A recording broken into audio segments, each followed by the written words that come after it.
huwag kang magpapagabi sa sagingan na yan. Dahil baka mapaglaruan ka. Ako si Ellie. Ito ay aking personal na karanasan nung ako ay bata pa lamang. So bilang panganay sa 6 na magkakapatid, meron akong responsibilidad sa aming bahay na mag-igib ng tubig at magsibak ng kahoy. Ngunit isang araw, dala na rin ng labis na pagod ko sa aming paaralan ay nakalimutan kong gawin ang mga gawain ito na siyang ikinagalit ng aking nanay. Napagbuhatan niya ako ng kamay at dahil sa murang edad ako ay nagtampo.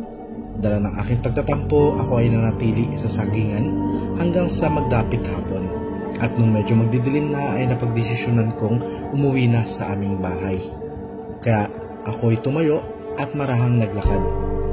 Ngunit laking pagtataka ko kung bakit hindi ako makalabas ng sagingan na yan. Paulit-ulit lamang ang aking nadaraanan. At ito pa ang labis na nakapagtataka, hindi ko mahanap ang kalsada na aking dinaanan. At dahil sa labis na kaba, ako'y tumakbo. Tumakbo ng tumakbo ng tumakbo. Ngunit hindi ko talaga mahanap ang kalsada na aking dinaanan. Hanggang maalala ko ang bilin ng mga matatanda na pag ako'y naliligaw daw sa gubat, baliktarin ko lamang ang aking kasuotan. Dali-dali ko itong ginawa. Ngunit ang aking pagtataka, hindi ito tumalab. Hindi pa rin ako nakalabas sa gubat na ito. Lumalalim na ang gabi. Lumalamig na ang simoy ng hangin, ngunit hindi ko pa rin malaman kung saan ang tamang daan na dapat kong lakaran. Nakakainis na. Hindi ko talaga mahanap ang daan palabas. Tumingin si Ellie sa kanan at sa kaliwa, ngunit puro pawang kadiliman lang ang kanyang nakikita. Ibinaling niya ang kanyang tingin sa likuran at may nakita siyang isang bahay na yun lang ang bukod tanging may ilaw sa lugar na iyon. Ninais siyang puntahan ang bahay na yun, ngunit anumang gawing lakad, pagtakbo, ay hindi siya makalapit sa bahay na yun.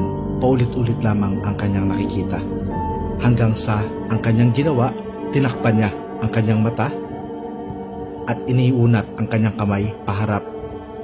Naglakad siya nang hindi tinitignan ang kanyang dinaraanan, tanging ang kamay na nakaunat lamang ang pangkapa upang hindi siya bumangga sa anumang bagay na kanyang madaraanan.